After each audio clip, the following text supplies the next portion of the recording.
George Kilpatrick Inspiration for the Nation, celebrating people we feel good about. Yes, we are celebrating a sister, yes, who has done some great things. You know what she has done? She's written a book. She's written a book called American Negra. Yes, and what does that mean? We'll talk about that in a minute. Now, Tasha, right? Your nickname. Natasha Alford, Harvard-educated, Syracuse-born. She is a graduate of Nottingham High School, so she's a homegirl, but she's also a vice president at the Griot. She's a CNN analyst, but she's our girl. She's our home girl, and she's coming back to Syracuse this Friday, March 15th at the Parthenon Books with Iris St. Moran. She's going to do a book signing there from 6 to 7:30. But we got her here right now. And Natasha, let me just say, girl, you done did this. You done did this. What I love the most as someone who, I feel like there were parts of when you were starting with the Griot, you would come in and say, I just started with the Griot, and you would come on the radio show and we would talk, and you was like, yeah, I'm in journalism, and we were so proud of you, right? And we still are proud of you. When we see you on CNN and the Griot and all the stuff that you're doing. Natasha, welcome. I'm just smiling from ear to ear. There's no place like home. There's no interview that is more important than the one that you do for home. You know what I mean? So this is just, it's an honor. It's an honor. Let me just, what I loved about the book mostly is you talking about the places that I'm familiar with. You talk about going to the Delta Academy. You talk about Syracuse Baptist Church. You talk about Garfield Avenue, right? You talk about all of the things that are so close and familiar to all of us. And so it made me smile. And I'm like, I want to know all the little details. And you even talk about some mistakes that you've made. And I just really want to thank you for the courage. I want to thank you for, I'm doing all this before I even ask you one question. I want to also thank you for inspiring us that you are the architect of your own dreams, and you gotta bet on you. That's what I'm taking away from this. Talk to me. Let's start with that, right? Let's start with that. That was the vision for this book. I want people to understand their inherent self-worth, their value, that there is no place that makes you who you are. It's the principles that you have, the self-determination within you. And I got all of that from Syracuse, New York. Syracuse gave me the foundation. A lot of people have seen my career, or they see, the sort of educational experience I've had, and they think, oh, Harvard girl or the CNN girl. But really, I'm a Syracuse girl, right? And that was community. The Syracuse community raised kids like me. They came out on Saturdays, they gave us programming, we had educators who instilled values in us, people like you who were visible. I don't think we even understood that young what it meant to have Black people in media, right? Who so easily could be erased in a place like Syracuse, which is all the way up north. And people see us as a minority, right? And sometimes minimize the power that we have. So the ways that I was nurtured in Syracuse, I had to document it. I wanted it to exist somewhere. I wanted there to be a book on a shelf about what it was like to grow up in Syracuse, and just the beauty of our community, even with the challenges, even with, whatever statistics you want to quote, there's so much beauty there. So yes, it was great to do it. And aren't we having our moment now with our sister up in space, Jeanette Epps, right? Are we having I love it. Are we having our moment now? And then Felicia Leggett Jack this is a moment for, it's Women's History Month, and Black women are shining. And so I did not know this about you, that you're a Black Latina. And of course, there's a the discovery of being of identifying the title of the book. But let's talk about growing up in Syracuse as a Black Latina, Black, half Puerto Rican.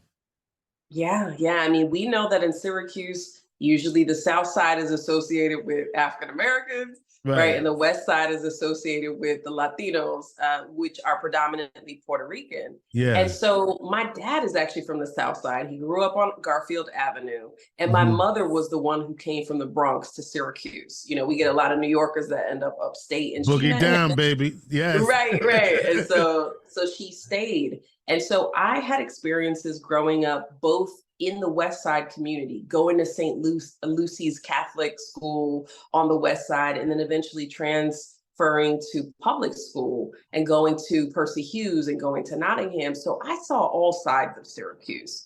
Being a Black Latina, you know, a lot of people, they just assume you're Black American because they see you, they see the brown skin, you know, that is the assumption. But sometimes people would question what I was, whether they saw the texture of my hair or maybe, you know, they look at my face and they're like, you mix with something. That's something I got a lot in Syracuse. But what I wanted people to understand is that, yes, these are two different cultures, to be African American, Puerto Rican, two different cultures, but we actually have a lot in common. You know, this idea of migrating north, looking for opportunity. A lot of Black families came to Syracuse during the Great Migration, Yeah. looking for work, escaping Jim Crow. And similarly, a lot of Puerto Ricans ended up in the north because of problems that were happening with the economy on the island. The United States sort of importing them because they were like, oh, this is cheap labor. And so that is a shared history that we have, as much as people may see us as being different. And so it was hard sometimes being upstate, which is so Black and white, to assert that, look, I'm both. A lot of Right. people didn't understand that. And so that's part of the book's goal. And also, you didn't really understand that either. Yeah, I mean, I think that when people started to question me and say, you know, okay, but do you speak Spanish? I mean, do you know how to cook this or that? Their interpretation of what it meant to be Latina, they wanted a performance, almost a performance of culture. And all I knew is that, look, these are the people that raised me, right? This is the culture I know is family. And so I started to kind of more aligned with my African American side, because I was Mhm. like, in the Black community, in the African American community, I'm not questioned. People don't say, well, why are you here? You know, why are you showing Right. up to Dulles Academy? Why are you going to this church? And so I stopped explaining my Latin roots. But this book is about making space and claiming all of you. And so I go on a journey that takes me really around the country. And as I get older, as I become a young woman, I start to say, wait a second, I can be both. And there are a lot of people who are both in history, you know, Black Latinos who are proud to be Black, but who have been part of the civil rights movement, who went to HBCUs. So there's nothing odd about this. It's that people need to expand their imagination. And that's what the book hopes to do. Yeah, and I know there's I was watching an interview and you talk about you grew up in Syracuse. I'm sorry, born in Syracuse, but then you moved to Rochester, and you have always been sort of a provocateur. And I remember you and you talk about I think you said to you started to notice the difference between the neighborhoods you would see on one side of town and neighborhoods you saw on another side of town. And then you made the statement, I want to be white. What did you mean by that? Oh yeah, this story. I love this story because my mother about lost her mind. I mean, she was driving and the shock in her face when I said this to her, but I was being a provocateur. I was saying, okay, how come we go to these rich people's house to babysit and everybody in that neighborhood is white and they have nice houses and they have nice cars, and when we go into the city, it's all the, you know, African Americans, all the Latinos. We rent and we take the bus everywhere, or we're riding in our little hoopty. You know, what I was seeing was that class and race and ethnicity are often tied together in America, and that's because of policies that were designed to, you know, deny certain opportunities to African Americans. And so I was thinking that young, that, oh, opportunity, material wealth. That is what it means to be white. And so I want that, Mhm. right? It was really about social caste. And so I told that story because I want people to understand our children see everything. So you can say that racism doesn't exist. You can say there's no such thing as systemic racism, but they are seeing the differences. They're seeing the socioeconomic disparities, and they may be filling in the blanks in the wrong way. They may think that it's a reflection of their self-worth or their community's self-worth, when really a lot of what we are seeing is the remnants of segregation and policies that were designed to keep certain people from being able to move forward. Talking with Natasha Alford. The book is called American Negra. And if you're in Syracuse, check her out at the Parthenon Books, 333 South Salina Street, 6 to 7:30. Iris A. Moran will be having a sit down with Natasha to talk about growing up here. And so you went to Nottingham High School, you applied and got accepted to Harvard University, and you kind of had this sense of, do I belong here? Right? So there was both the culture shock, but also you then believed that you did belong there at some point. Talk about what it was like to be at Harvard. Well, there's this push and pull as a young person with me because I have big ambitions, but at the same time, I'm seeing all these messages in society that tell me, well, a person like you is not supposed to be in these spaces. And I remember getting into Harvard and having a teacher who I really loved and admired, but this teacher asked me right before I left, "Do you feel ready?" And so I'm like, well, if this teacher who I look up to is asking me if I feel ready, maybe I shouldn't feel ready. Maybe I'm missing something. It sort of made me self conscious. And so that is something I hope all the adults who read this book are taking away, that the questions we ask, the assumptions we make, our young people absorb all of that.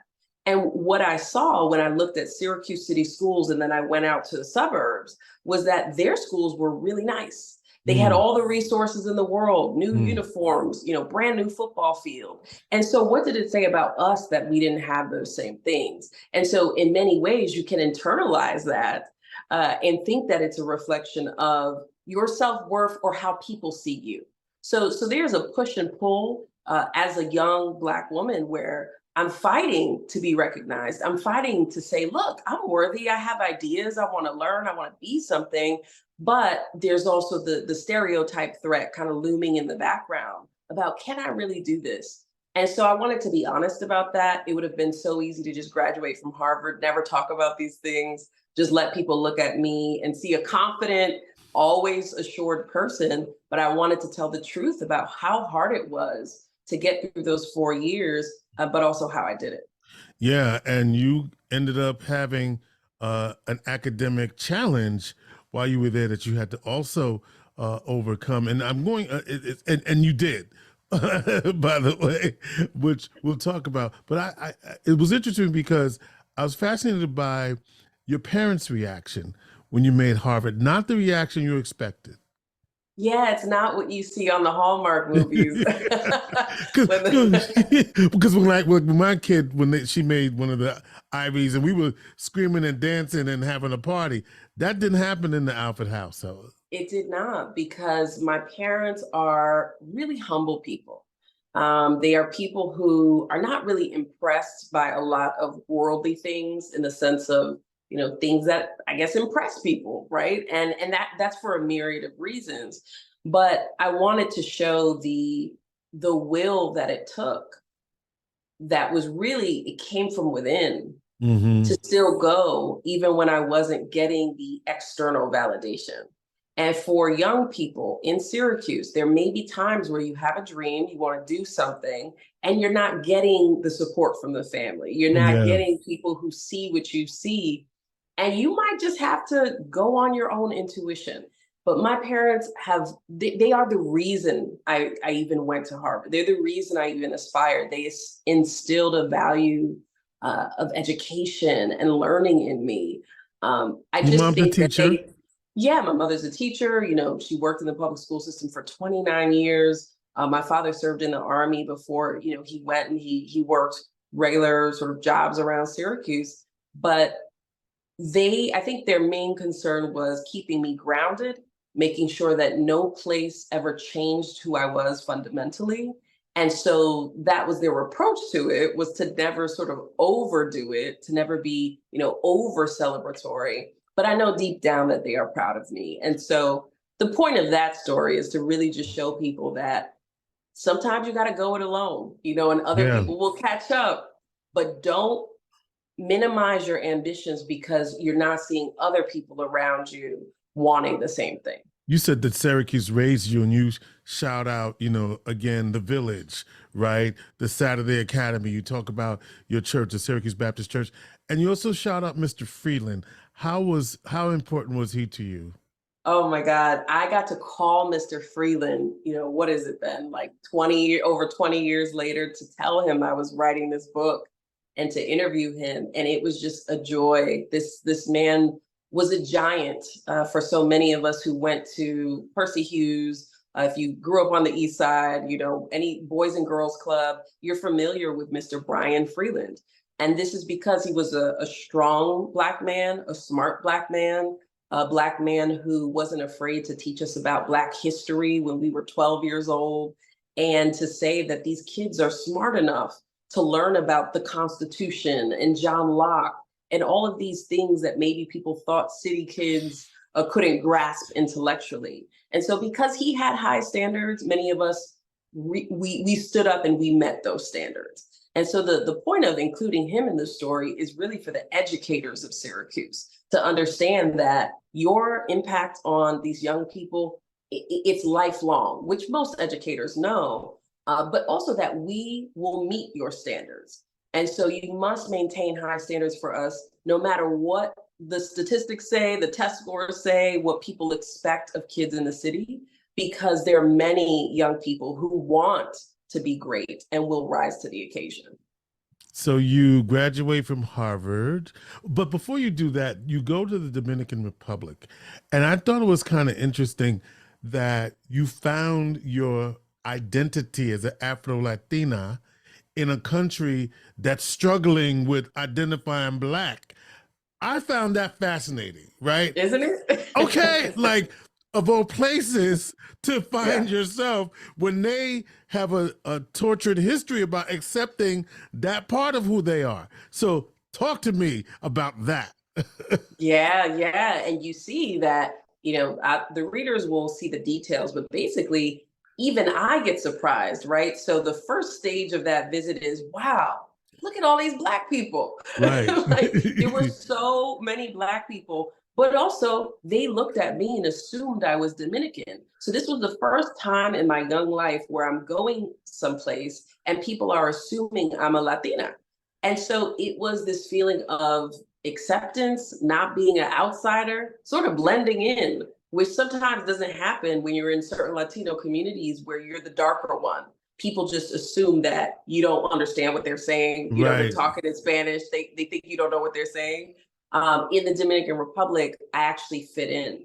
But as you said, once I stay longer, I start to learn that there's actually a deeper history there in terms of anti-Haitianism, which is associated with, anti-Blackness. And that there were many people who didn't see themselves as Black, even though I saw their Blackness. Right. Because that is for a reason, right? That is the result of nationalists who came and they said, no, we are Hispanic. And they wanted to sort of erase identifying with the sort of Black influence or roots because they thought that elevated them on a global stage to be seen as a wider country. Now, of course, there are many Afro-Dominicans who are also proud of being Black, right? And so I try to highlight that it's never just a simple, Black and white situation, but that is an overwhelming problem. And you see right now with Haiti, I mean, there were Haitians, ethnic Haitians, meaning that they had, their ancestors were from Haiti, but they lived in the Dominican Republic for years, who had their citizenship revoked. And then completely revoked. Right. And then no country, right? No country, right. How are they going to go back to a country that they haven't grown up in? And then you had the United States issuing a warning to African Americans who were going to DR for vacation, thinking they're going to have a good time. Hey, if you're darker skinned, you could potentially be profiled as Haitian, and you may have problems with police and law enforcement there. That came from the United States. Okay. For the United States to say that, that means that there is a real problem. So this is a controversial issue. I mean, I was like, do I even want to touch it? But how can I be honest about race and True. ethnicity and not touch it? And the detail you talk about the bankrupting of Haiti by France, and I say it that way because that's exactly what they basically had Haiti on ransom. You can read Natasha's book to find out more about that. But the fact is, it's no accident that Haiti was shunned by many, and a lot of people relate that to the fact that they were the first to gain independence from slavery through the revolt in 1804. So yeah, there's a lot there. There's a lot there. There's a lot there. And I just have to say, like, we have to understand that the United States feared the Haitian Revolution. They feared that Black people here would get inspired by the revolution over there. So it is important for us to have an international lens, to think about how we're connected to other countries, to never have a sense of superiority, right? Like, oh, whatever's happening over there that has nothing to do with us, we are all interconnected in this way. The book American Negra, in fact, in the Dominican Republic is when it's where you claim that identity for yourself, because I believe it was used sometimes pejoratively, but it's kind of like you're reclaiming it for yourself. And I was like, go ahead, Natasha, tell that story. You know what I mean? I love hearing you say negra. First of all, your pronunciation is great. Thank you. I love it, but I love it. That's the point. I'm going around doing these national interviews, hearing people say the word negra. And there is power in that, because there are some people who, for them, that word could be used as an insult, right? Mm-hmm. It just means Black woman. That's all it means. But some people have hurled it as an insult and created shame. And there are many of us who are saying, no, we're proud to be Black people. We take pride in our Blackness, the things that we've overcome, our connection to Africa. That's nothing to be ashamed about. No, it isn't. And so your career, and I love at different points, you took some real risks, right? You leave, you work for a hedge fund, you then leave the hedge fund, and your income drops by tens of thousands of dollars. I was like, how do you do that? Like, how do you do that? You go from Wall Street to Washington Heights. Come on now, for real? That was hard. You know, it is nice when you get to show up at Christmas and you can buy people presents, and you know, you're the kid who came back home and you graduated from the good school and you're making good money. But I learned quickly that is an empty existence if you don't love what you do. Now, if you love what you do, more power to you. But for me, I saw no purpose in it. I wasn't motivated by it. And so that was hard. But I tried to tell myself, if I can't take a risk with this degree, who can, right? Like, that is the purpose of education, so that you are free, not that you are tied down by golden handcuffs. And there's more to life than money. You know, there's more to life than that. And I was just too young. That's kind of the joy of being young, was that some people would say I didn't know enough in terms of what I was walking away from. But I had to take the risk to really find out what God had in store for me. And so one of the things you loved to do was to teach, and you followed that passion. But then another calling happened. What happened? Yes.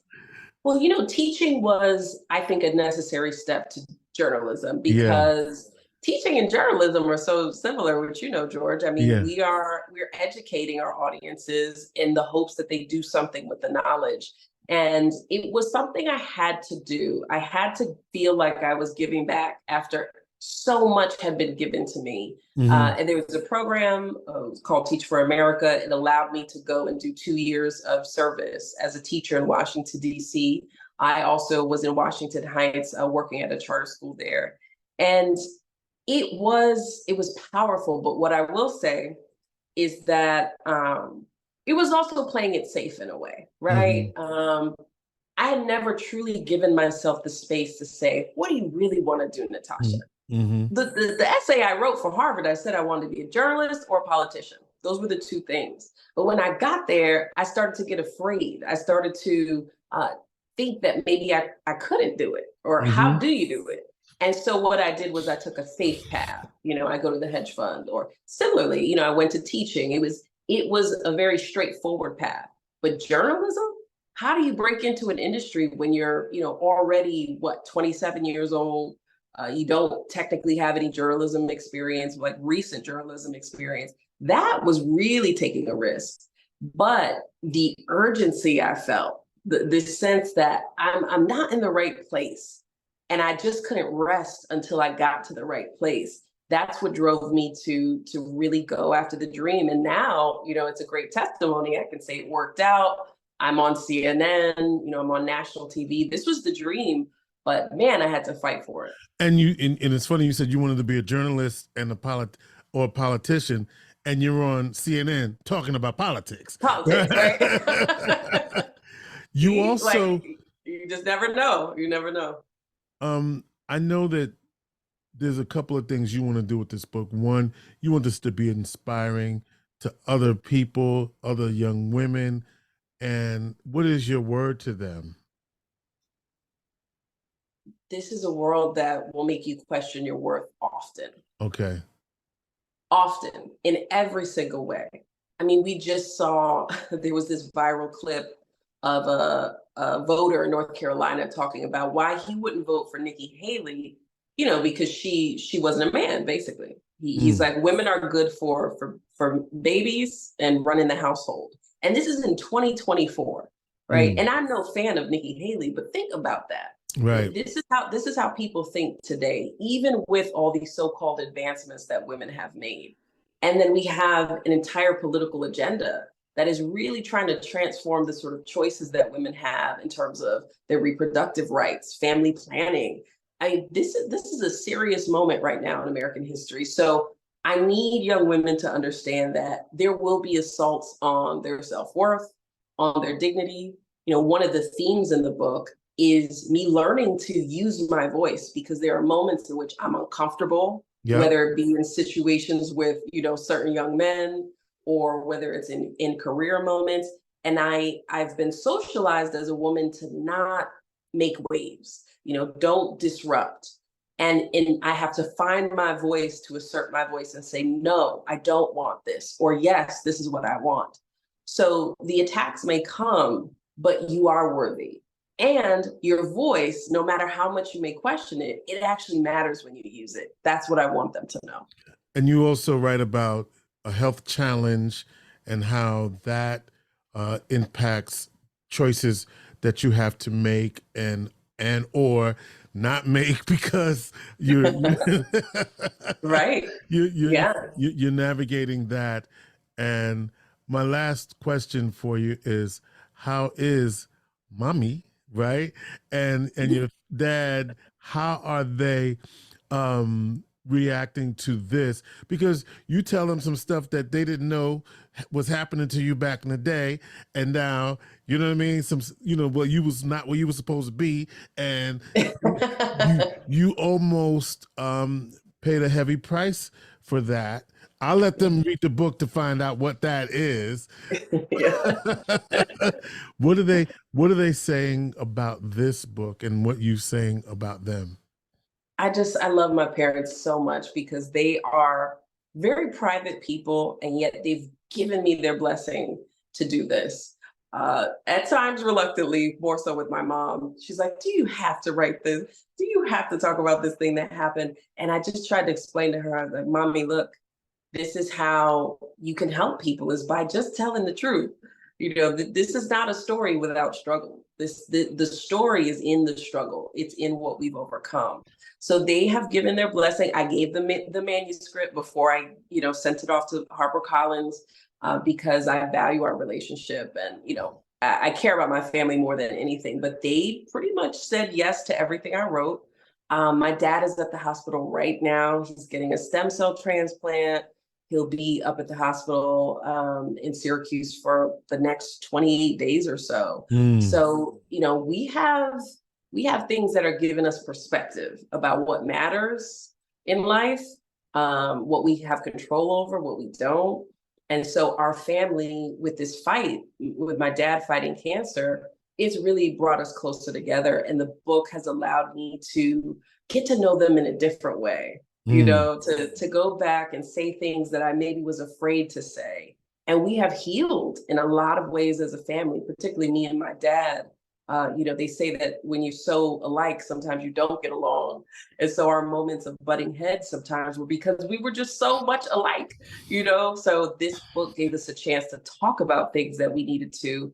And I love them for their support, and I'm grateful. Well, I just want to reiterate how proud we are of you, Syracuse's own Natasha Alford, the author of American Negra. She will be at the Parthenon Books, 333 South Salina Street in Syracuse from 6 to 7:30. Book signing. Get the book, people, and read it, and really celebrate Syracuse, because she loves her hometown, and she talks about her hometown. All the warts and the beauty, all of it. But more importantly, she's the vice president of digital content for the Griot and anchor for the Griot TV. You also see her on CNN as a political analyst. But more importantly, she's our very own. And we love you. We appreciate you. And we thank you, Natasha, for spending some time with us. Just a little taste. You want to read more? Get the book, people. It's available everywhere books are sold. But go to Parthenon and support her there and get your book signed. And it should be a great time. Anything you want to leave our audience with, Natasha? I love you back, Syracuse. And the biggest thing you could do for the book right now is go into a store and ask for it. Let them know that this is a Syracuse-born author, and that these books matter, these stories matter. We have to show, even at this level, we have to show that people will come out and read this book. But I love you all so much, and I thank you forever for the support. Natasha Alford, Inspiration for the Nation, celebrating somebody we feel good about. American Negra is here, and get it right now. Inspiration for the Nation.